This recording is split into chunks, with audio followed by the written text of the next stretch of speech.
If I Ran the Zoo by Dr. Seuss.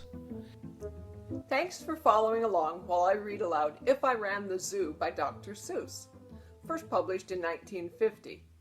In the book, young Gerald McGrew has quite an ambitious plan to fill his zoo with all sorts of exotic and fanciful creatures from all over the globe. If I Ran the Zoo is written in Seuss's usual verse type, and there's a lot of verses in this story. Along with the large amount of verses, Dr. Seuss was very imaginative in his descriptions and names for McGrew's new zoo occupants. This results in some very complicated and tongue-twisting verses. This book could be used as a game to challenge family members or students of all ages in sight reading proficiency. It certainly challenged me, and it made me laugh. Thanks, Dr. Seuss.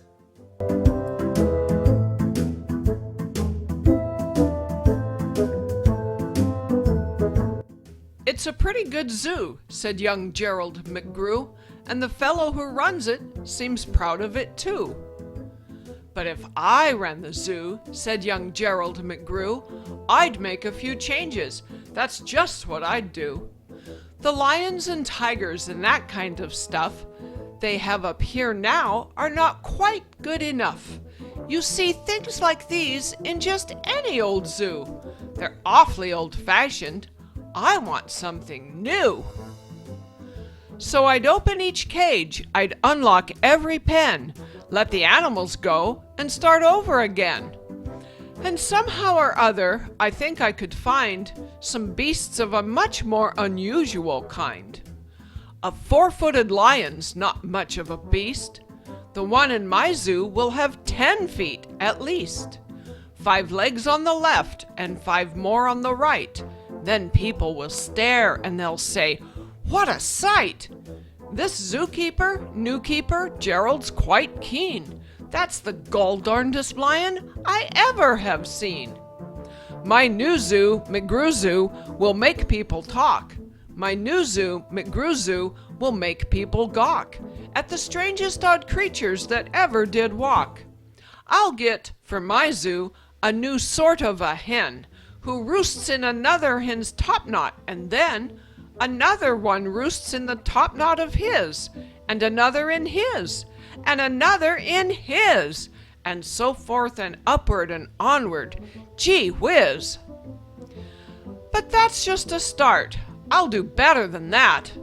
They'll see me next day in my zookeeper's hat, coming into my zoo with an elephant cat. They'll be so surprised they'll all swallow their gum. They'll ask when they see my strange animals come, "Where do you suppose he gets things like that from? His animals all have such very odd faces. I'll bet he must hunt them in rather odd places." And that's what I'll do, said young Gerald McGrew. If you want to catch beasts you don't see every day, you have to go places quite out of the way. You have to go places no others can get to. You have to get cold, and you have to get wet, too.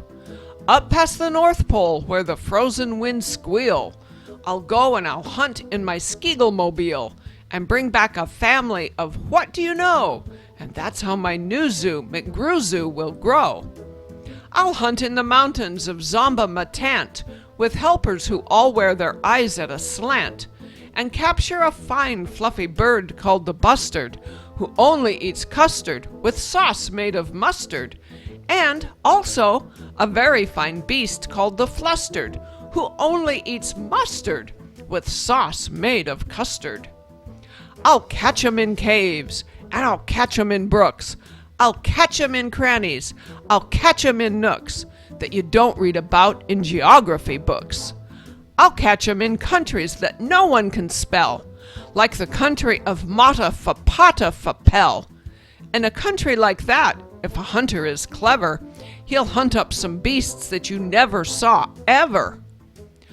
I'll load up 5 boats with a family of jotes whose feet are like cows, but wear squirrel skin coats, and sit down like dogs, but have voices like goats, excepting they can't sing the very high notes. And then I'll go down to the wilds of Nantucket and capture a family of lunks in a bucket. Then people will say, "Now I like that boy heaps. His new zoo, McGrew Zoo, is growing by leaps. He captures them wild, and he captures them meek. He captures them slim, and he captures them sleek. What do you suppose he will capture next week? I'll capture one tiny, I'll capture one cute. I'll capture a deer that no hunter would shoot. A deer that's so nice he could sleep in your bed, if it weren't for those horns that he has on his head. And speaking of horns that are just a bit queer, I'll bring back a very odd family of deer. A father, a mother, two sisters, a brother, whose horns are connected from one to the other, whose horns are so mixed they can't tell them apart, can't tell where they end, and can't tell where they start. Each deer's mighty puzzled, he's never yet found if his horns are hers or the other way round. I'll capture them fat, and I'll capture them scrawny.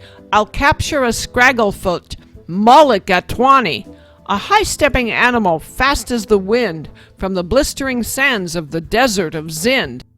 This beast is the beast that the brave chieftains ride when they want to go fast to find some place to hide. A mulligatawny is fine for my zoo, and so is a chieftain. I'll bring one back too.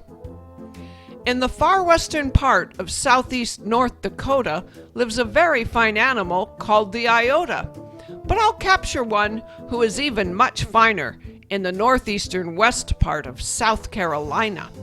When people see him, they will say, "Now by thunder, this new zoo, McGrew Zoo, is really a wonder." Most beasts are quite friendly, but still, in some lands, some beasts are too dangerous to catch with bare hands. For those that are ugly and vicious and mean, I'll build a bad animal catching machine. It's rather expensive to build such a kit, but with it a hunter can never get bit. A zoo should have bugs, so I'll capture a thwirl whose legs are snarled up in a terrible snarl. And then I'll go out and I'll capture some chugs, some keen shooter, mean shooter, bean shooter bugs. I'll go to the African island of Yurka and bring back a tizzle-top tufted mazurka, a kind of canary with quite a tall throat. His neck is so long, if he swallows an oat, for breakfast the first day of April, they say, it has to go down such a very long way that it gets to his stomach the 15th of May. I'll bag a big bug who is very surprising, a feller who has a propeller for rising and zooming around, making cross-country hops from Texas to Boston with only 2 stops. Now that sort of thing for a bug is just tops. And when I've caught him, the next thing you know, I'll go and I'll capture a wild tic-tac-toe with X's that win and with zeros that lose. He'll look mighty good in this zoo of McGrew's. I'll bring back a gusset, a gherkin, a gasket, and also a gooch from the wilds of Nantasket.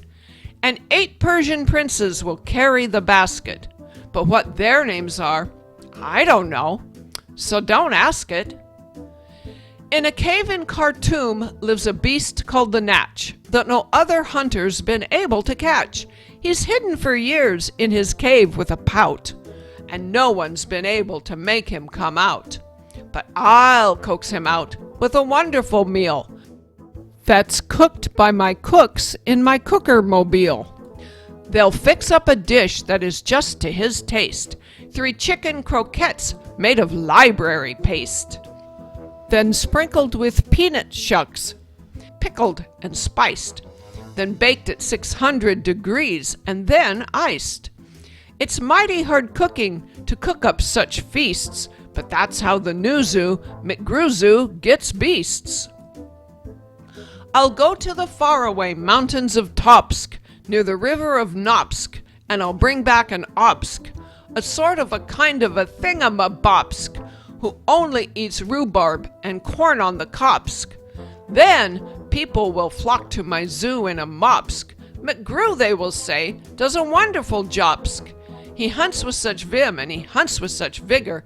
His new zoo, McGrew Zoo, gets bigger and bigger. And speaking of birds, there's the Russian Palusky, whose headsky is redsky and belly is bluesky. I'll get one of them for my Zooski McGrewski. Then the whole town will gasp, why, this boy never sleeps. No keeper before ever kept what he keeps. There's no telling what that young fellow will do. And then, just to show them, I'll sail to Catrue and bring back an Itkutch, a Preep and a Prue, a Nurgle, a Nerd, and a Seersucker too. I'll hunt in the jungles of Hipponohungus and bring back a flock of wild Bipponobungus. The Bipponobungus from Hipponohungus are better than those down in Dipponodungus, and smarter than those out in Nippononungus, and that's why I'll catch 'em in Hipponohungus, instead of those others in Nungus and Dungus. And people will say when they see these bips bounding, this zookeeper, new keeper's simply astounding. He travels so far that you'd think he would drop. When do you suppose this young fellow will stop? Stop? Well, I should. But I won't stop until I've captured the Phizamawizamadil, the world's biggest bird from the island of Guark, who only eats pine trees and spits out the bark. And boy, when I get him back home to my park, the whole world will say, young McGrew's made his mark. He's built a zoo better than Noah's whole ark. These wonderful, marvelous beasts that he chooses have made him the greatest of all the McGrewses. Wow, they'll all cheer. What this zoo must be worth. It's the gall-darndest zoo on the face of the earth. Yes, that's what I'd do, said young Gerald McGrew. I'd make a few changes if I ran the zoo. The end. If you enjoyed this video, hit the like button or subscribe to my channel, Grannie Charlotte's Adventure Stories. And please share with your family and friends.